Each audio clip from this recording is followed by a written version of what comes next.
Ah, voilà,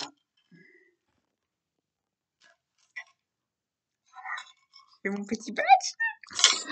Du coup, le taux de détransition. Voilà, pourquoi j'ai trop souligné. Question. J'étais dans un milieu hyper fermé des choses sur la transition médicale. J'étais dans un milieu qui était très toxique sur la transition. Déjà, le milieu social où j'étais était un milieu très toxique. C'était un milieu hyper toxique. C'était pas un milieu très sain. En fait, c'était pas un milieu sain pour faire un début de transition. Donc, le moment où j'ai détransitionné, c'était parce que c'était pas sain du tout. Et quand tu es dans un milieu où c'est pas du tout sain, tu détransitionnes forcément. J'étais à un milieu un peu où il y avait ce côté-là où j'ai pas que j'avais des gens de la gauche, mais j'avais des personnes qui étaient très religieux, très en mode très religieux, et qui se basaient sur l'idée religieux. Je vais pas me faire plus en détail, mais ce côté religieux. Et l'autre partie qui se basait sur le côté religieux, tout ce qui est religion, tout ce qui est religion, qui se basait sur la religion pour basé sur la religion, et d'autres qui se basaient sur le côté un peu de la gauche de la politique. Et du coup, j'ai un peu ce milieu-là et ce milieu un peu du féminisme qui était un milieu, j'étais dans un milieu aussi, là, il y avait du féminisme aussi. Du coup, ce milieu-là où j'ai un mélange entre le féminisme et le côté de la gauche, genre, côté un peu gauchiste, féministe et un peu religieux, très religieux souvent. Et tout ça n'était pas le bon mélange, plus un culturel un peu déstabilisé. Tout ça a fait que ça a créé un mélange qui était toxique, un mélange toxique. Le fait aussi que j'avais des attentes de ma transition qui étaient pas forcément bonnes et du coup le fait de pas être reconnue, de pas être tout, ça fait que ça m'a déstabilisé et j'ai fonctionné à cause de ça.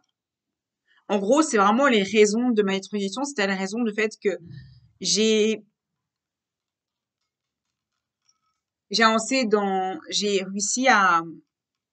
comment dire, comment on dit ça, j'ai échoué.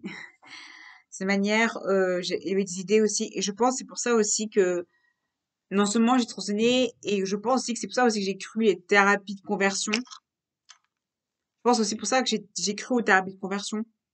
C'est aussi pour ça aussi, je pense que j'étais tellement désespérée, désespérée, que j'ai cru aux thérapies de conversion. Les thérapies de conversion, j'ai cru à ces thérapies-là, religieuses, des thérapies de conversion religieuses. J'ai cru que je pouvais changer mon genre et ma société d'une manière. Euh, et c'est quelque chose qui est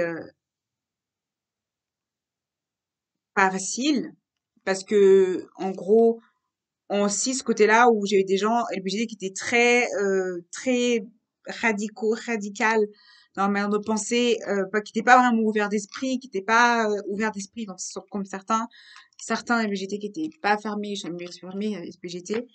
Et du coup, beaucoup de gens voulaient que je sois un homme et moi je voulais pas être un homme. Et du coup, j'ai découvert les trans, mais pour les mauvaises raisons, des raisons qui étaient même pas valables, des bonnes raisons. On me disait, on m'a juste dit, soit être trans ou je suis trans. C'est même pas été un je veux, c'est pas été un côté où je le voulais. C'est comme ça. Hier, on m'a dit comme ça. Vas-y, il faut que tu sois trans. Tu dois être un homme. Pourtant, moi, je le voulais pas. Je voulais pas être, être trans. Sauf que, on m'a fait comme si c'était comme ça, on m'avait fait choisir à ma place que j'étais trans. On m'a poussé dans des paroles réguliers, en me répétant. Du coup, moi, j'ai cru que j'étais trans, mais j'étais pas trans parce que j'ai toujours été quelqu'un de non binaire. Donc, en fait, on m'a répété que j'étais trans et tout ça. Et du coup, juste parce qu'il y avait information sur mon humanité, on m'a répété que j'étais trans en boucle, en boucle. Et en fait, ce qui a fait que je suis devenue trans, comme ça, sans savoir pourquoi, ni comment, ni ne savoir. Il n'y a aucune explication pourquoi. Ça fait que ça a beaucoup influencer mon regard des autres, mon comportement et tout ça.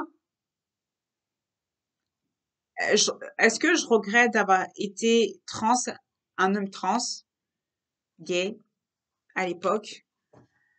Pas trop, j'ai pas vraiment de regrets parce que vraiment, est-ce que je regrette cette période de ma vie? Et d'une manière, oui, mais pas vraiment aussi parce que clairement, c'est pas un regret en mode je regrette. Je regrette pas vraiment cette époque-là, mais j'ai rarement été genre influencée de manière négative, d'une manière sociaux. Au moment que c'est que sociaux, que c'est pas médical, hein, c'est sociaux, j'en regrette pas du tout. En gros, je regrette pas du tout ma détransition. Et j'ai été sonnée parce que je voulais réfléchir. C'était un moment de ma vie où il fallait que je réfléchisse à une détransition parce qu'il y avait j'avais des attentes hyper hautes, j'avais des attentes un peu trop haut pour moi. Et le fait de changer d'étape m'a beaucoup aidé. Je pense que le fait d'avoir fait une pause, d'avoir fait un break, d'avoir décidé de faire une pause dans ma vie m'a beaucoup aidé. Ça m'a aidé à faire une pause. Le fait de faire une pause dans ma vie m'a beaucoup aidé. À savoir, de ma ça m'a beaucoup aidé de faire une pause. Du coup, j'ai pu appliquer sur moi-même parce que j'ai fait cette pause-là. C'est-à-dire que mes introductions étaient aussi une introduction qui était voulue par moi-même et en même temps qui n'était pas forcément volontaire, ma introduction de base. Même si ça a été un tout petit peu douloureux parce que quand même, les gens, ils m'avaient vu comme un homme trans. Du coup, ça m'a complètement décrédibilisé. Et c'est vrai que les gens des tronçonnaires comme moi, souvent, moi, même si j'ai détronçonné, j'ai retronçonné après pour prendre des hormones et pour être hormonée depuis un an et continuer ma thérapie. Mais ça veut dire que je suis en cas de détransition qui est quand même, je suis quand même des transitions, je suis un cas des transitionnaires qui est quand même qui est quand même en sortie. Et on utilise les cas des transitionnaires comme un cas exact de transition. Donc, je suis légitime clairement de dire mon point de vue sur la détransition, mais on utilise souvent le cas des transitions, on utilise notre cas à nous, des transitionnaires, comme un cas en mode on est l'exemple et tout ça, on est l'exemple et tout ça. On est une partie d'exemple que la transition marche pas, que ça marche pas, que c'est pas possible, que on est un cas en fait. On nous montre comme des personnes, voilà, vous avez vu, être détransitionnées, donc on est d'exemple pour eux. Et les gens, les féministes, les politiques, les journalistes utilisent ça pour critiquer la transidentité et décriminaliser la transidentité et la non-binarité, forcément. Et oui, il y a beaucoup de cas de non-binaires qui détransitionnent et qui retransitionnent. Mais ça fait partie de la non-binarité, ça fait partie de la non-binarité, ça fait partie de tout ça, en fait. Et c'est vrai qu'on peut me reprocher d'avoir détransitionné, on peut me reprocher des moments de ma transition, d'avoir la testostérone, des moments d'avoir fait des pauses de un jour, 2 jours de testostérone. Mais est-ce que réellement, je regrette d'avoir détransitionné, retransitionné et d'avoir détransitionné? Non, je regrette pas. Après, est-ce que je me suis fait influencer quand j'ai été un homme trans? Oui, je me suis fait influencer. C'était pas du tout ma volonté. C'était pas ma volonté à moi de le faire.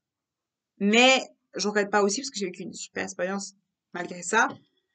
Mais non. Et je pense que je regrette pas d'avoir détransitionné.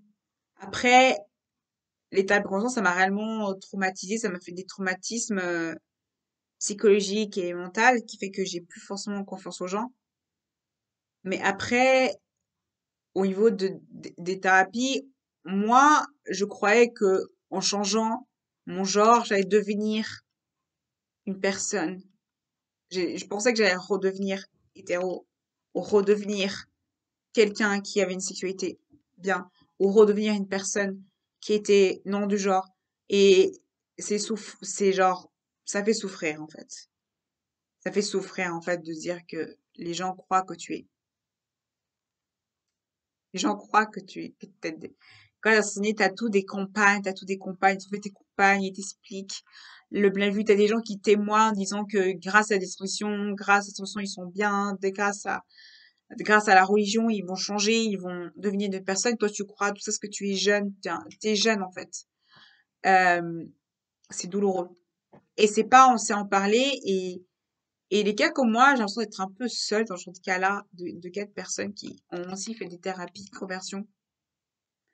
Et c'est vrai que j'ai beaucoup minimisé en fait ce que j'ai vécu Je me suis dit, je suis sûre que je suis peut-être, je dois pas me victimiser parce que je suis pas une victime de ça. Et moi, je n'avais même pas le nom de thérapie de conversion. C'était ça. C'est thérapie de conversion. C'est thérapie, clairement, on te fait comprendre et c'est traumatisant. C'est traumatisant parce que j'avais peur. Et c'est comme cette peur qu'on me prend ce qui est à moi, en fait. Et c'est toujours cette peur que j'ai, donc j'ai toujours cette panique qu'on prend ma non-binarité, qu'on me la prend. J'ai toujours peur que quelqu'un vienne chez moi et me dit, j'ai toujours peur, j'ai toujours la peur, j'ai toujours peur que quelqu'un vienne chez moi et me dit, je veux te changer, en fait. C'est une peur que j'ai. Ou j'ai tout le temps peur que, j'ai tout le temps peur, j'ai toujours ce côté survie que j'ai. Je me sens jamais il y a des moments où je me sens pas quand je me sens pas en sécurité, genre ça a toujours prendre, j'ai ce côté un peu survie à cause de ça aussi. J'ai tout le temps peur que quelqu'un vient essayer de me changer, en fait. Me prend ce qui est à moi, en fait. Parce que la thérapie change la façon de penser. Et clairement, et ces personnes-là se rendent pas compte comment ils font du mal aux gens, combien ça fait du mal. Quand quelqu'un dit que tu peux changer grâce à leur religion, et que Dieu n'accepte pas ça, et que Dieu n'accepte pas ça, que Dieu refuse, et que tu touches, toi, tu n'as rien fait. Moi, je n'avais rien fait. Et quand on explique tout ça, on utilise la religion certaines personnes religieuses utilisent ça comme de la haine. Mais malgré ça, je crois toujours en Dieu, je crois toujours en la religion, je crois toujours en Dieu malgré ça, et ça m'empêche pas de croire en la religion et de croire en la religion et la science. Mais quand on entend des propos de haine de personnes religieuses qui font de la haine contre toi, ça fait mal. Ça fait mal parce qu'on te fait culpabiliser, on dit que c'est ta faute, que c'est toi le problème, c'est pas eux, c'est toi le problème en fait. Et c'est douloureux. Quand t'apprends que c'est toi le problème, c'est ça le truc. On utilise le cadre des transitions comme une excuse, en fait. On utilise le cas d'être religieux comme quelque chose qu'on peut utiliser contre la haine. Et à ce côté-là, où on te fait culpabiliser d'être toi-même, en fait. Forcément, quand t'es toi, c'est ta faute. Forcément, quand tu fais quelque chose, c'est ta faute. Tu t'habilles comme ça, c'est ta faute. Tout est ta faute, en fait. Rien n'est la faute des autres, c'est toi, en fait, qui se comporte mal. C'est toi qui n'es pas bien. C'est toi qui n'es pas parfait. Et quand un gens se comportent comme ça, tu te sens hyper seul parce que les gens savent que tu te comportes comme ça.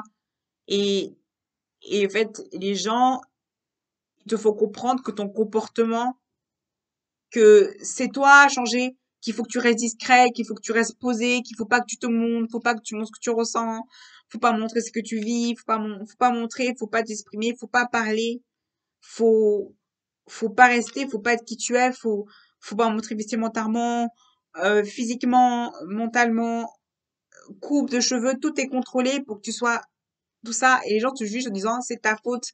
T'as vu? Il fallait pas réagir comme ça, il fallait pas être comme ça. Et toi, au fond de toi, tu te rends pas compte combien ça te fait du mal, combien ça détruit quelqu'un. Et moi, ça m'a détruit. Ça m'a littéralement détruit. Et ça détruit des gens. Et ça détruit parce que limite, les gens te se rendent pas compte combien ça peut faire mal. Combien ça peut faire souffrir une personne dans son intérieur.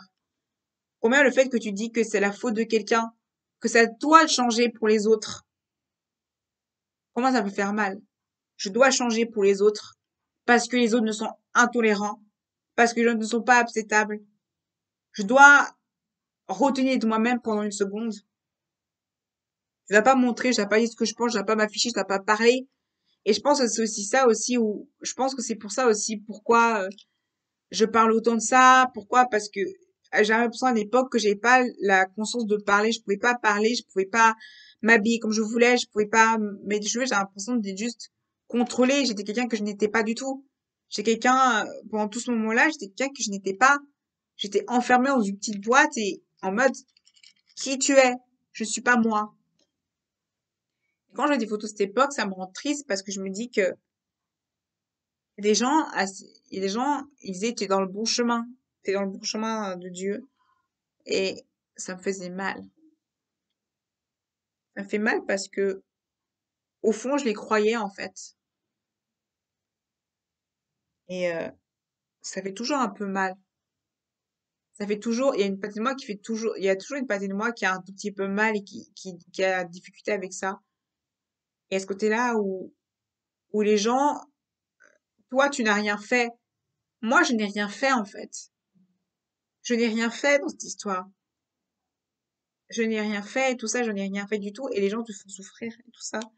Donc, par contre, quand les gens, c'est une humiliation, tu te sens humilié.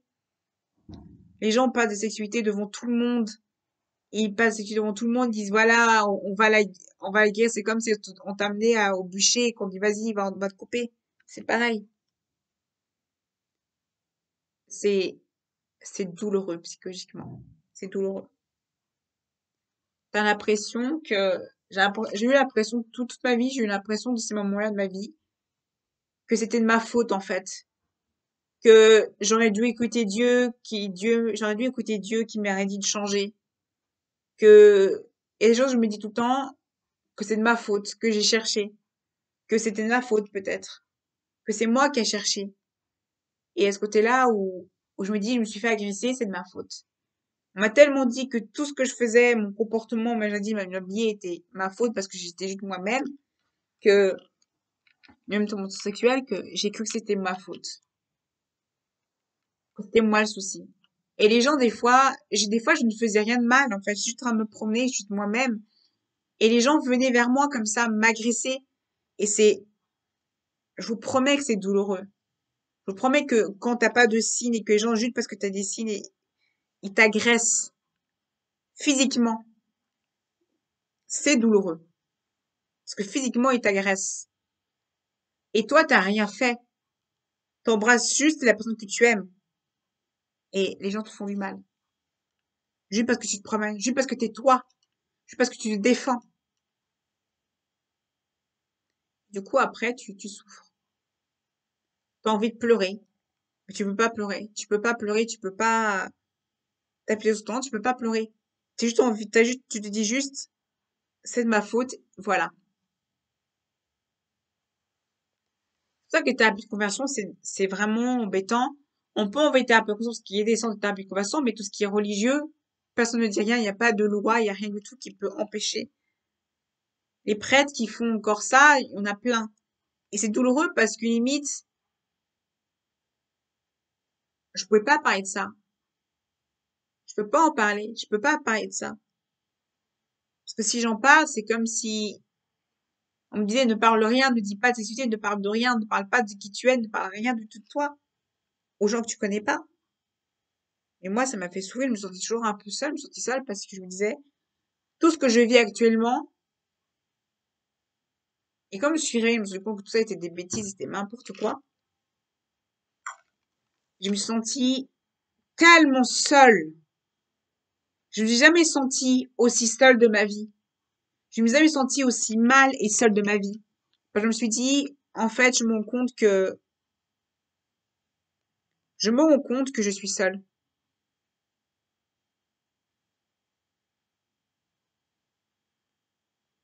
Je me rends compte que,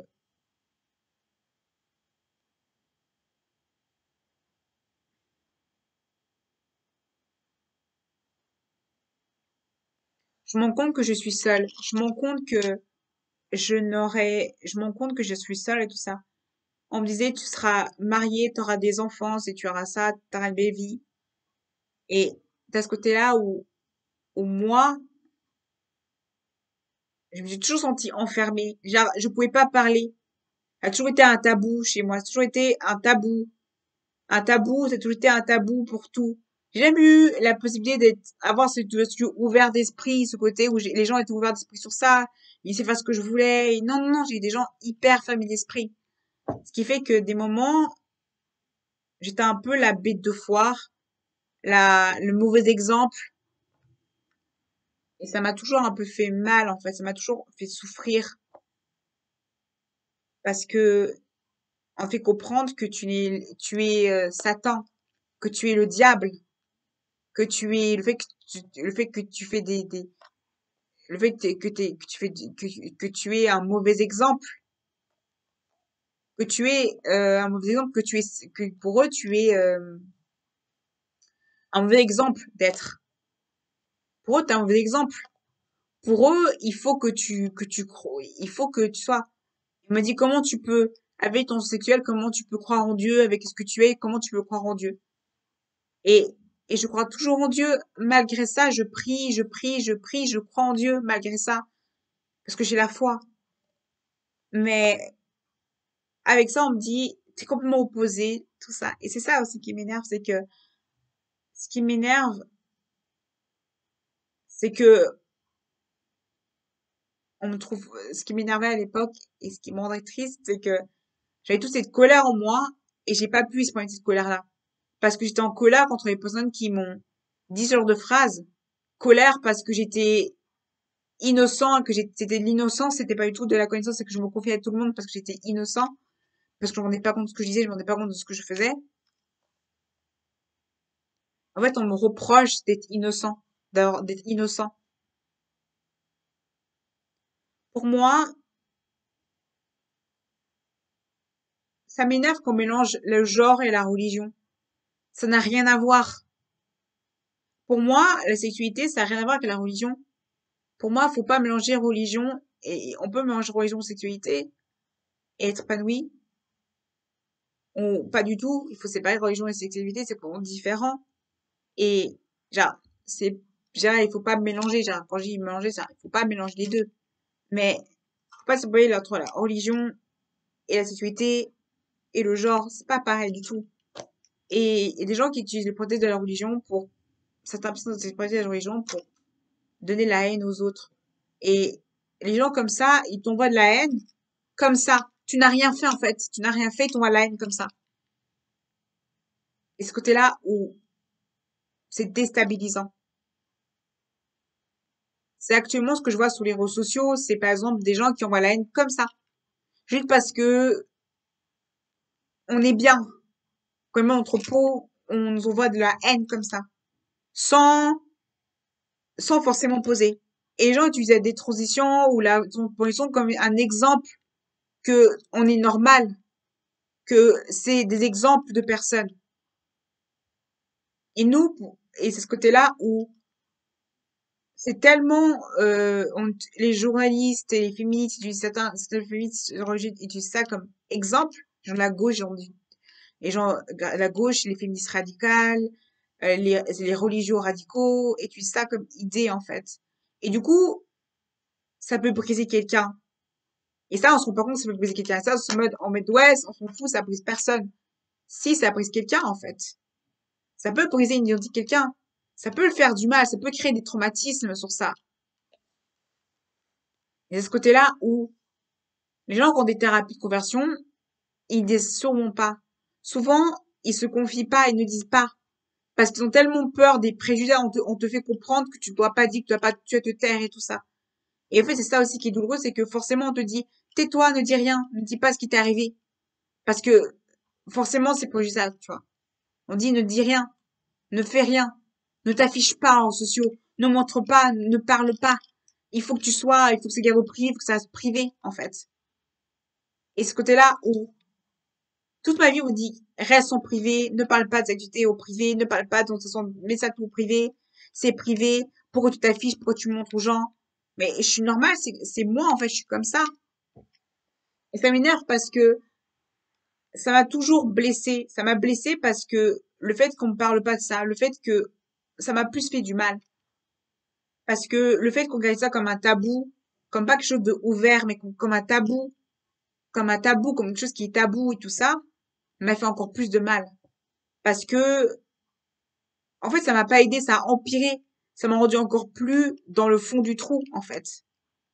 Le fait de pas parler, le fait de ne pas dire aux gens ce que je ressentais, et de ne pas me confier de ce qui m'arrivait, et de ne pas dire mon expérience, m'a fait du mal.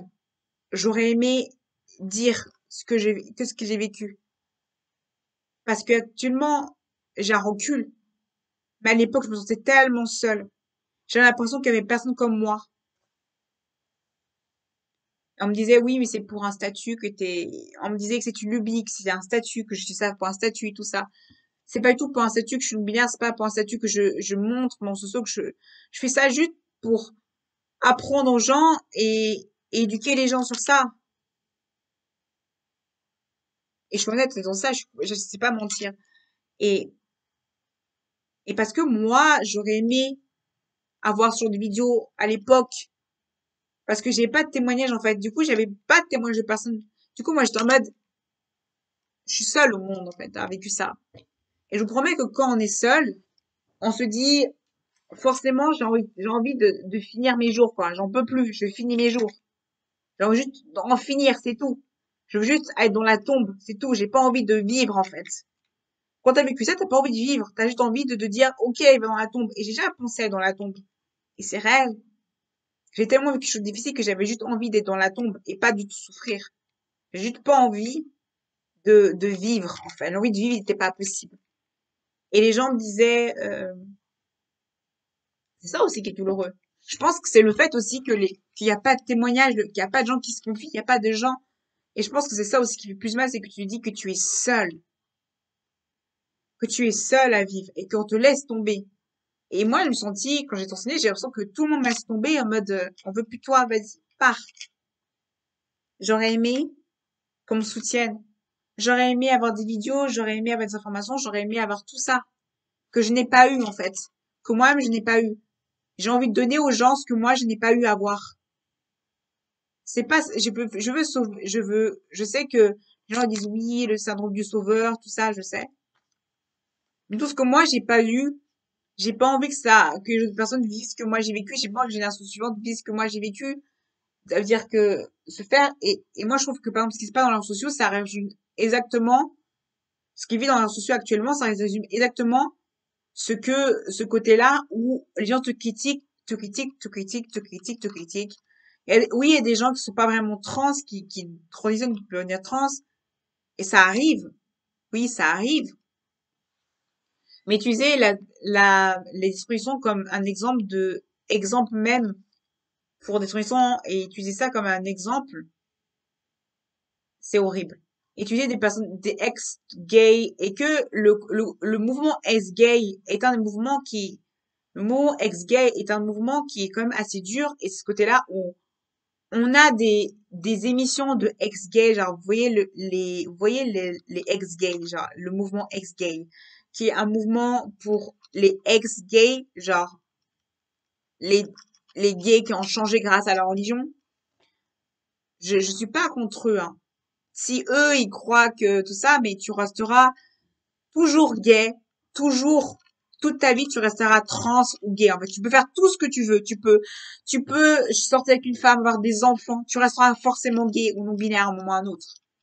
Tu peux faire tout ce que tu veux. Tu peux changer, machin, tu peux faire tout ce que tu veux. Mais tu seras toujours gay ou non binaire. Si, cette entité, que si tu t'es déjà cette entité-là, tu vas forcément rentrer. Les gens qui sont qui sont pas vraiment gays, pas vraiment trans, c'est différent. Mais gens qui se persuadent vous serez complètement gay. Enfin, il faut être honnête avec vous, vous serez comme gay, en fait. Je dis pas en mode personnel que j'ai essayé de devenir hétéro complètement. C'est pas possible. Et moi-même, qui croyais, je croyais aussi. J'ai fait tout pour être la bonne hétéro, bien dans son forme, bien dans les modèles qu'il faut, la bonne ici genre qui doit être dans son petite forme, qui est bien. Mais en fait, ça marche pas. Ça marche pas. Moi, je suis la preuve que ça ne fonctionne pas, en fait. Ça ne fonctionne pas du tout. Ça ne marche pas, en fait. Les gens qui pensent qu'ils vont pas devenir non. Moi, je suis la preuve vivante que ça ne fonctionne pas. Ça ne marche pas, en fait. Ça ne fonctionne pas, ça ne marche pas, ça ne marche pas, ça ne fonctionne pas. C'est-à-dire que tout ça, c'est dans votre tête, en fait. C'est vous qui imaginez que vous pouvez changer de bord comme ça. Comme, ok, je change de bord. Non. Souvent, ces gars-là qui sont comme ça, ils vont dans les bars gays, ils sortent avec d'autres gays. Ils font des choses ensemble, la plupart du temps. C'est ce côté-là où malheureusement ça rend triste parce que ces personnes-là qui se persuadent, ils restent des homos refoulés, des non-binaires refoulés et des trans refoulés qui deviennent eux-mêmes transphobes en fait. Ce qui est triste, c'est que ils sont genre de l'autre côté, c'est triste pour eux. Moi, je suis triste pour eux. Clairement, je suis triste. C'est pas de la pitié, hein, c'est vraiment la tristesse pour eux. Ils me font pitié, clairement, ils me font pitié, ils me rendent triste. Du fait que ils sont tellement dans cette pensée de tout ça que leur ignorance me rend triste parce que, en fait, ils se rendent pas compte de ce qu'ils disent. Ils sont en ignorance complète, donc ils se rendent pas compte que ce qu'ils disent est complètement faux. Et c'est ça aussi qui me rend triste, c'est que ces personnes-là, c'est même pas leur faute. Ils se sont fait influencer par d'autres personnes qui disent ça, en fait. Et c'est comme ça qu'il y a des gens qui détruisent ça par des raisons comme ça. Parce ils sont en mauvais milieu, comme ça. Il y a des personnes trans qui se sont fait influencer. C'est autant triste des personnes trans parce qu'ils sont pas trans qui se font influencer. C'est autant triste pour eux que pour les gens.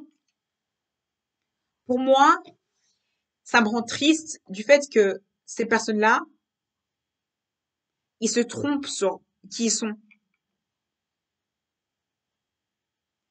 Ce qui me rend triste, c'est le fait que tous ces critiques, ça a un impact sur quelqu'un. Ça peut détruire quelqu'un. Les mots peuvent détruire et peut décourager une personne dans son attitude, dans sa manière d'agir. Ça peut impacter quelqu'un.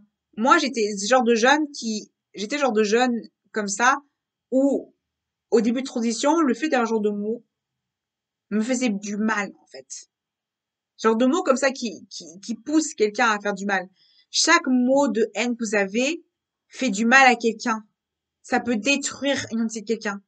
Comme par exemple, je fais l'exemple du témoignage du film Billy, qui est Beyond Suicide, qui est un film où la mère, elle a demandé d'écouter religieux tout le temps à son fils, et finalement, son fils s'est suicidé. Parce que, elle s'est rendue compte que les mots qu'elle utilisait détruisaient petit à petit son entité. Et c'est pareil. Chaque mot que vous utilisez détruit quelqu'un. Si, et le truc, c'est que des fois, vous savez que ça peut tuer quelqu'un et vous faites quand même, mais ça détruit quelqu'un. Le fait que chaque petit mot que vous utilisez, chaque petite phrase et chaque petit comportement que vous avez détruit quelqu'un. Ça détruit non seulement son humanité, ça détruit non seulement son comportement et son attitude avec les gens. Ça détruit son humanité. La personne, à un moment ou autre, elle va craquer, elle va forcément sentir mal. Des fois, on n'a rien fait et vous venez vers nous, nous agresser. Ce n'est pas possible, en fait. Genre, je comprends quand les gens que vous comprenez pas, là, je comprends. Mais les gens qui savent ce que c'est et qui vous agressent quand même pour ça. Vous vous rendez compte que vous blessez quelqu'un, vous faites du mal à quelqu'un. Des fois, vous savez que vous faites du mal à quelqu'un, vous le faites quand même. Je comprends que vous êtes refoulé ou vous êtes pas bien dans votre vie, vous n'êtes pas bien dans votre truc. Je comprends que vous faites, je comprends les gens qui sont pas bien. Pour les gens qui sont pas dans leur vie et qui se défoulent, là, je comprends. Complètement. Je comprends complètement cette étude-là. Là, je comprends. Mais pour les personnes qui ont aucune raison valable de se défouler pour quelqu'un, mais c'est quoi votre but de faire ça? De faire du mal aux gens? De les blesser? De critiquer quelqu'un? Vous vous rendez pas compte qu'en faisant ça, ça va détruire son idée, ça va détruire sa manière de penser. Et même, je dis bien dans la communauté à l'intérieur, habilité, des cinq communautés habilité à l'intérieur aussi qui font ça. Vous vous rendez compte que en critiquant quelqu'un de votre même communauté, ça détruit la personne aussi. Donc, je vous en prie, arrêtez de le faire parce que vous vous rendez pas compte qu'en faisant ça, la personne va forcément se suicider ou forcément se sentir mal et ça va encore plus le faire du mal. Et aux personnes LGBT, ne réagissez pas à toujours ce que les gens vous disent. C'est pas parce que quelqu'un vous critique qu'il faut constamment réagir aux choses. Parce que vous avez tendance à surréagir. Et les gens qui réagissent à chaud à des sujets trans ou non binaires, vous n'avez pas de recul. Vous réagissez à chaud, c'est pas le bon comportement qu'il faut avoir. C'est-à-dire que vous réagissez à chaud à un comportement en faisant une analyse complète en disant que la non-binarité est un effet de mode, que ça réagit comme ça, que vous êtes des gens paumés. Vous avez aucune réaction, vous avez aucune arrière-pensée, vous avez aucune chose de pensée, vous avez aucune recul sur le sujet. Et tout ça. Vous savez, vous ne rendez pas compte que ça peut détruire quelqu'un. La personne peut pousser à des transitions, ça peut pousser quelqu'un à détransitionner à cause de vos attitudes, à cause de vos comportements. Autant des journalistes, autant des politiques, autant des gens qui sont dans la politique, autant des gens qui sont normales, autant la communauté générale à l'intérieur. Il faut pas faire du mal aux gens comme ça. les mots sont importants. Je parle autant aux médecins, aux personnes, et autant aux professeurs et aux élèves, même au niveau de début de rentrée. Je parle autant des professeurs en début de rentrée, tout ça. Vos mots peuvent blesser. Vos mots peuvent détruire un petit quelqu'un. Vos mots ont un impact sur la personne qui vous dit. Vous non-respect de quelqu'un, si vous respectez pas la personne, elle va forcément être pas bien. Même si vous n'êtes pas d'accord de quelque chose, même si vous êtes épégété, que vous n'êtes pas d'accord avec quelqu'un qui n'est pas d'accord de votre sécurité ou de genre, respectez-la quand même. Et même si quelqu'un n'est pas d'accord avec vous, respectez-la, même le contraire. Mais n'insultez pas la personne et si la personne vous dit que elle veut pas tel pronom ou tel pronom, respectez-la, quoi. Parce qu'à un moment ou à un autre, c'est, des fois, on peut pas toujours, même parce que, pour que je trouve d'avoir un drapeau LBGT, d'avoir un drapeau, tout ça, c'est pas parce que vous êtes frustré dans votre vie qu'il faut se défouler sur des gens parce qu'ils sont bien dans leur peau. Pour moi, les gens sont jaloux des LBGT parce que on est bien dans notre peau. Parce qu'on est bien dans notre peau, parce qu'on est bien, parce qu'on est épanoui, parce qu'on s'aime tous, parce qu'on est génial entre nous, que vous êtes jaloux, en fait. C'est la jalousie. Vous êtes jaloux parce que nous, on est bien dans notre peau. Vous êtes jaloux parce que nous, on est épanoui. Vous êtes jaloux parce que nous, on s'assume, en fait. Et qu'on a peut-être tout genre de personnes, tout genre de culture, tout genre de culture et tout ça. C'est pas parce qu'on est toujours de culture, tout genre de culture, qu'on est obligé de nous agresser, en fait. Physiquement et oralement. Parce que vous êtes frustré dans votre vie que vous êtes capable de vous insulter. Là, je parle aux haters, des gens qui sont haters. Vous êtes frustré dans votre vie parce que vous êtes frustré dans votre vie et que votre frustration, c'est le fait de voir des gens trans non bien dans votre public. En fait, en faisant ça, vous nous faites encore plus de bien parce que nous visibilisez encore plus, en fait. En fait, au faisant de la haine, vous nous visibilisez encore plus. En fait, ce qui fait aussi, qui fait mal, c'est le fait que, c'est de, c'est le fait aussi que vous faites mal à quelqu'un, en fait. Donc, pour moi, la logique, c'est que vous devez avoir une pensée négative de base.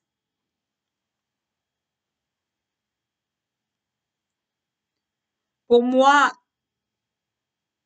ce côté-là où on critique les trans et on met dans la sauce les trans partout parce que c'est trop facile, on met la sauce et les non-binaires partout parce que voilà, j'en ai marre un peu.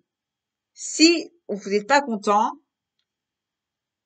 vous avez qu'à ne rien dire, quoi. Vous avez qu'à ne rien dire. Vous dites liberté d'expression, je dis ce que je veux, quand je veux. Et ben, c'est pas une raison. Il y a des lois qui punissent des gens il y a des lois qui punissent, en fait. Vous pouvez être quelqu'un de non-binaire qui vous critique, et il peut vous mettre à la loi. Il a le droit, en fait.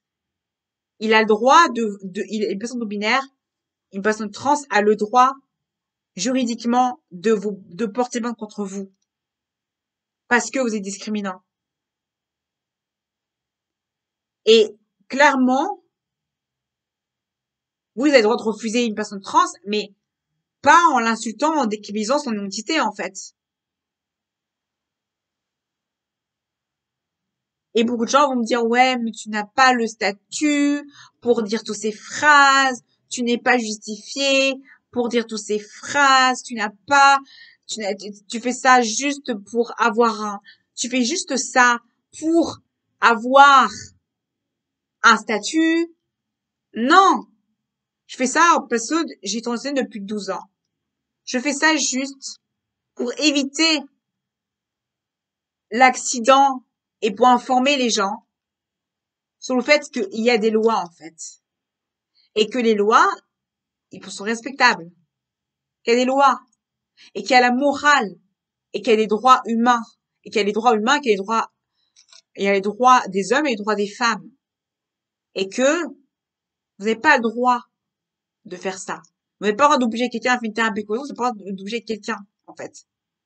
Personne n'a le droit d'obliger quelqu'un de prendre des de prendre des ordures ou faire une transition. Personne n'a le droit d'obliger de ça. Donc, à un moment donné, il faut arrêter, en fait, de croire que vous avez tous les lois parce que vous critiquez les gens. Vous n'avez pas tous les lois. Vous avez pas toutes les lois, en fait. Vous n'êtes pas au-dessus des lois parce que on dit, ah oui, c'est bon, j'ai au-dessus des lois parce que je suis transphobe. Non, non, non, non. Pas parce que vous êtes transphobe, vous êtes au-dessus des lois, en fait. Moi, la porte est grande ouverte, hein.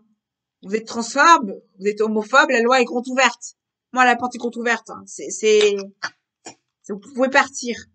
Parce que moi, je n'accepte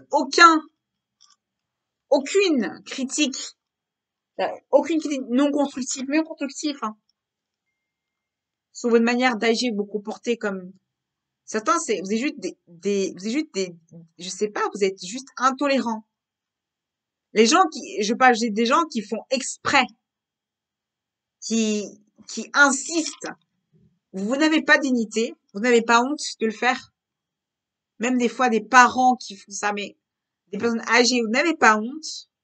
Vous n'avez pas de dignité, en fait. Vous n'avez pas vous avez de la morale dans votre vie, en fait. Je sais pas, regardez-vous, je vous ai pas les chevilles qui enflent un peu, clairement.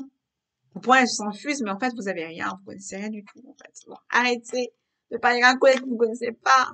Vous ne connaissez rien, clairement. Et les personnes qui nous font la pitié en mode pauvre trans, pauvre non-binaire et tout ça, non. Les gens qui disent, ouais, on savait pas ce qu'il y avait comme ça, on savait pas. Les gens qui disent qu'on savait pas ce qui se passait, vous êtes des hypocrites. Parce que vous savez très bien qu'il y a des discriminations trans, vous savez très bien qu'il y a des transités, vous savez très bien. Donc, les gens qui font les hypocrites, vous êtes des hypocrites. Pourquoi vous êtes des hypocrites? Les gens qui disent, ouais, on sait pas ça sur les trans, vous êtes des hypocrites. Vous êtes des gros hypocrites. Vous savez très bien ce qui se passe. Ne faites pas genre que vous connaissez pas la sexualité des gens. Ne faites pas genre que le genre, vous connaissez pas la sexualité des gens et le genre. Ne faites pas genre que vous ne connaissez rien. Ne faites pas genre que vous connaissez rien. Que vous êtes genre, oh, je ne connais rien. Et c'est vous qui envoyez des messages aux gens en disant, voilà. Vous voyez ces gens-là qui critiquent, ces gens-là qui vont vers les gays, qui font des choses avec les gays, qui font avec les trans, ces gens-là qui font là. Vous avez ce genre de personnes qui, voilà, clairement, ce genre de personnes qui font mougou avec des gays là.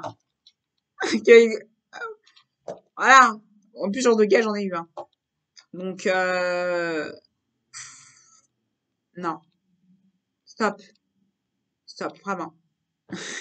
Vous ne méritez pas ni mon respect, ni ma considération. Vous mettez mon respect parce que je suis polie, voilà, parce que je suis polie. Mais certains, vous mériterez pas, vous mériterez pas, vous me méritez pas mon respect. Vous ne méritez pas mon respect, clairement.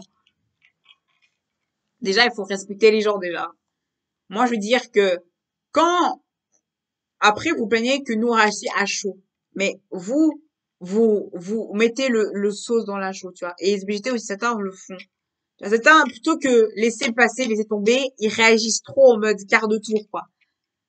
Vous en foutez, en fait. Vous mode, en foutez-vous, parce que clairement, il y a des jeunes qui réagissent genre, en quart de tour. Et ils réfléchissent pas à ce qu'ils disent. Donc, voilà. Et notre chère valeur actuelle qui a utilisé les trans, bonjour valeur actuelle, vraiment merci pour votre commentaire sur la trans identité, sur la détransition. Encore bien valeur actuelle. Vraiment, merci, hein, n'oubliez bien encore plus, hein, merci. Merci de votre transgenre. Mais en fait, votre vidéo que je regardais en boucle et machin, voilà, j'ai fait une vidéo, je suis désolée pour la vidéo, je suis désolée, j'ai fait ça à chaud, j'étais un peu influencée par leur jugement un peu pensé, voilà. À l'heure actuelle, je sais pas si vous êtes vraiment je me dis, je me dis, j'ai une question pour vous quand même. Ça fait 3 fois vos vidéos sur la transidentité. Vous n'avez pas un peu marre, en fait, à un moment ou à un autre, de nous faire des vidéos? Vous n'avez pas un peu marre de faire des vidéos constamment non constructifs? Parce que déjà, ils se basent sur des sujets qui sont pas du tout ce n'est pas du tout constructif sur le genre. Est-ce qu'ils ont regardé sur Wikipédia le définition de détransition, la théorie du genre, ou le livre actuellement qui fait par une femme trans sur l'histoire du genre? Est-ce que vous avez lu la théorie du genre, la théorie queer, l'identité du genre, les points de vue du genre et les études sur le genre? Est-ce qu'ils ont lu l'étude sur le genre et l'étude du genre? Est-ce qu'ils ont lu les articles sur le gouvernement canadien et anglais sur la théorie du genre? Articles suisses ou français sur le genre? Et sur les traditions en général? Non. Donc, leurs sujets ne sont même pas valables. parce qu'il se base sur quelqu'un de gauchiste, sur quelqu'un de la gauche, un gauchiste. Il se base même pas sur des choses qui sont concrètes. Il se base juste sur des idées socio-culturelles, socio-économiques, basées sur une expérience biaisée, non conforme et interconforme. Voilà, qui ne sont même pas contraires aux choses, qui ne sont pas réelles. Ils sont même pas basés sur les théories du genre, même pas théories sur les études basées sur les associations, sur beaucoup de choses. Non, non, ils se basent juste sur un témoignage de personnes. Nous, on veut, un vrai journaliste de base doit avoir des articles, des sources. Il n'y a pas de source. Déjà dit, il n'y a pas de source, il n'y a pas d'article, il n'y a pas de source d'article, ni de projet de loi. Est-ce que vous avez vraiment regardé la loi sur la France et la Suisse et des lois qui ont mis les pronoms inclusifs neutres et l'histoire des pronoms inclusifs et l'histoire des toilettes neutres? Non. La loi elle est justement sur les transitions. Non. Parce que vous êtes basé sur quoi? Sur une loi, sur des articles qui sont complètement faux. Vous n'êtes même pas basé sur l'accompagnement des fonctionnaires dans les études qu'il y a anglaises. Non, vous vous basez sur des sujets scientifiques, vous basez sur des témoignages de personnes. Mais est-ce que ces personnes-là sont réellement valides de témoigner, en fait, sur ce sujet-là? C'est pas influencé poétiquement. Parce que, il y a un gros doute sur ce sujet, parce que clairement, j'ai un tout petit peu de doute sur l'article. Moi, je pense que quand toute personne constituée normalement doit normalement avoir des articles, des sources fiables. Sauf que, vers l'actuel, n'a pas de source fiable. J'ai regardé sur l'article, dans l'article, il n'y a pas de source fiable. Bien sûr, j'ai lu leur article sur la détransitionnaire, leur premier article sur la lubie transgenre, que j'ai lu, bien sûr. Et il n'y a pas de témoignage basé, des témoignages, il n'y a pas d'article ou de source gouvernementale sur le sujet des traditions. Normalement, il y a des études accompagnatives sur des transitions. Il y a des études, des accompagnements, des projets d'accompagnement, des personnes, et témoins de la communauté LGBT qui accompagnent les transitionnaires dans leur des transitions. Et ces études-là, non, non, non, non, on regarde ce que, on se base sur des témoignages de personnes oralement. Normalement, un journaliste doit se baser sur un article. Un article. L'article, le but d'un article, c'est de mettre la source d'un sujet d'information. Il y a le côté d'abord, il y a le premier, il y a le côté du sujet de la présentation, le côté un peu aléa et la partie de conclusion. Sauf qu'il n'y a pas tout ça. Il y a juste le côté de un sujet précis sur un sujet. Et qu'il n'y a pas c'est pas clair, en fait. Quand on fait un sujet de transition, il faut au moins qu'il y ait un article complet. Avez-vous lu les études sur les transitions qui prouvent que votre fonctionnaire jeune ou pas, des transitions? Non. Il se basent que des études qui sont pas. En fait, vous pouvez regarder sur Google, Wikipédia, anglais sur des transitions et le signification sur Wikipédia sur Google, il y a beaucoup d'études sur des transitions. Les gens qui n'ont pas eu cette transition, il y a des études en fait. Et les gens qui ne font pas d'études, tout ça, c'est faux. C'est vraiment du fake. Mais il y a des études. J'ai lu. Il y a même des témoignages de livres, de personnes des fonctionnaires. En fait, je ne comprends pas la logique. Pourquoi faire des sujets de transition s'il n'y a même pas de source valable? C'est comme les gens qui font c'est comme les gens qui font la non-binarité, sauf qu'ils n'ont pas de sources scientifiques, politiques et sociaux. Vous n'êtes pas valide. Vous n'êtes pas cohérent, en fait. Quand vous insultez quelqu'un, il faut être cohérent. quand c'est quelqu'un, vous critiquez quelqu'un, faut être cohérent. Vous n'êtes pas cohérent. La fille qui critiquait, qui parle de féminisme et qui parle de, comment ça s'appelle, de l'artiste, euh, des, comment ça s'appelle, l'artiste qui a assumé qu'il était non-binaire. Tu n'as pas d'article valable sur la transition non-binaire. Il y a des articles, il y a des commentaires. Vous avez que à chercher sur Google. Vous prenez en anglais et vous marquez non-binarité. C'est pas compliqué à faire ça, en fait. Plutôt que, genre, non, mais, genre, je sais pas ce que vous avez dans votre tête. Ah, je sais pas, mais quand on veut débattre sur un sujet, on prépare son sujet avant de débattre, en fait. Parce que si vous débattez sur un sujet comme ça, vous dites votre avis sans même informer un sujet qui est important, c'est normal qu'on vous prend pas au sérieux, en fait. Qui vous prendra au sérieux pour un sujet que vous n'avez même pas touché? Voilà. Voilà. Moi, par exemple, il y a des personnes qui ont dit, ouais, I'm not non-binary, ils ont des arguments, des articles, des arguments concrets qui sont bien. Là, je les prends au sérieux parce qu'ils ont des arguments concrets, des arguments qui sont bien, et des arguments qui sont concrets par des études précises. Mais là, vous parlez de non-binarité sans tout concret. Il faut de la compréhension, il faut du concret. Là, je vous prends au sérieux. Et là, on peut débattre. Pour moi, les gens qui font des sujets, ils font un débat. Voilà. Là, on peut débattre. Là, on peut débattre. Là, on peut débattre son sujet. Si t'as pas de sujet, pour moi, il n'y a pas de sujet à débat. Parce que t'as pas de concret. Le sujet, par exemple, de No is non-binary qui était fait par deux youtubeurs anglais sur des transitions qui étaient importantes. Ou par exemple, les sujets, par exemple, des transitionnaires comme par exemple... ah oui, je parle pas à sa place, hein, précision, je parle pas à sa place, mais ça m'a beaucoup rendu mal à l'aise, gêné et rendu mal à l'aise, c'est le fait qu'on a mis deux youtubeurs, euh, on a mis deux youtubeurs on a mis deux youtubeurs comme exemple de mauvais exemples de transidentité. Déjà de une, euh, déjà de une, ça ne c'est pas correct. Et de deux, ce n'est pas correct d'utiliser leur image. Et c'est pas correct d'utiliser comme un mauvais exemple de transentité, de transentité.